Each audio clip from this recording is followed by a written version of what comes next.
Medical college Nerchowk नाम का ही medical college, कुशल कुमार सकलानी। मरीजों की नहीं ली जाती कोई सुध।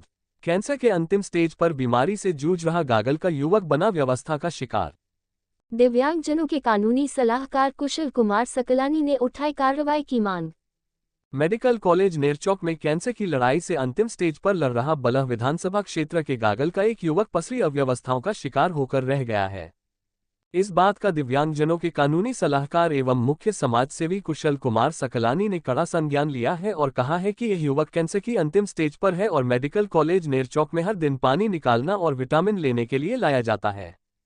लेकिन यहां पर दिव्यांगजनों और इस तरह की बीमारी से ग्रस्त मरीजों के लिए तमाम तरह की सुविधा धरातल पर शून्य नजर आई है। ना तो दिव्यांगजनों के लिए मेडिकल कॉलेज में कोई अलग से पर्ची की काउंटर स्थापित करने की व्यवस्था की गई है और न ही इमरजेंसी वार्ड में तमाम तरह की सुविधा नजर आई है। इतना ही नहीं बल्कि मेडिकल कॉलेज के शौचालय भी अपनी दयनीय स्थिति को बयां कर रहे हैं। कहा कि इस तरह से पीडब्ल्यूडी एक्ट 2016 के तहत दिव्यांगों के लिए किए गए प्रावधान के सरेआम धज्जियां कॉलेज प्रबंधन उड़ाता नजर आया है, जिसके लिए उन्होंने देश के प्रधानमंत्री, केंद्रीय स्वास्थ्य मंत्री जेपी नड्डा सहित प्रदेश के मुख्यमंत्री सुखविंदर सिंह सुक्खू, स्वास्थ्य मंत्री सहित स्वास्थ्य विभाग के निदेशक से इस मामले की उच्च स्तरीय जांच करने और दोषियों के खिलाफ कड़ी कार्रवाई अमल में लाने की अपील की है। कैंसर से पीड़ित बेटा पड़ा हो तो उसके पास कोई लाइट नहीं है और इसकी बीन्स वगैरह ढूंढना स्टाफ के लिए बहुत मुश्किल हो रहा है।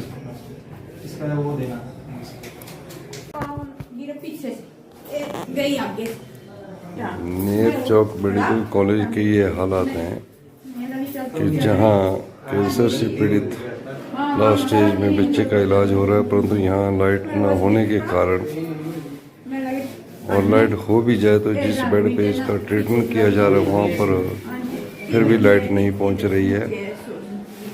ये व्यवस्था, ये हाल इस मेडिकल कॉलेज का है।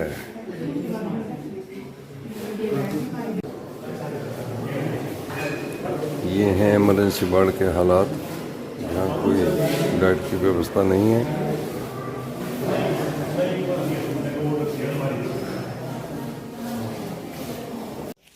मेडिकल कॉलेज नेरचौक में कल शाम 5 जुलाई को जब कैंसर से पीड़ित पेशेंट को पेट से पानी निकालने और मल्टी विटामिन देने के लिए लाया गया, तो वहाँ पर उन्हें रूम नंबर 25, जहाँ पर महिलाओं, बेटियों, पुरुषों को इमरजेंसी में प्लास्टर चढ़ाया जाता है, उस कमरे में जहाँ पर कोई लाइट का प्रबंध भी नहीं था, लाइट भी उस बच्चे की बीन्स ढूंढने के लिए स्टाफ नर्सिस को कड़ा अथक प्रयास करना पड़ा और मोबाइल की लाइट से तब जाकर उसे ट्रीटमेंट दिया गया।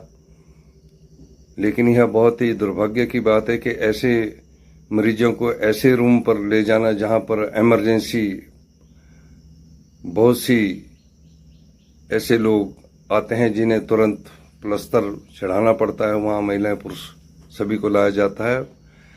उसी के साथ इस कॉलेज में इससे पहले भी कई तरह की शिकायतें आती रहती हैं और इस कॉलेज में हर बाथरूम, शौचालय में जल बचाना तो दूर, रात दिन नल और उन लेटरिनों का जो हाल है, चले हैं, गंदे पड़े हुए हैं, गंदगी वहाँ भरपूर फैली हुई है। अंदर जाकर जो लोग अपने आप को अनेकों बीमारियां लेकर अपने घरों को वापिस होते हैं, उनके तामीरदार, लेकिन मेडिकल कॉलेज शासन प्रशासन केवल अपने वेतन भत्तों और अपनी सुख सुविधाओं से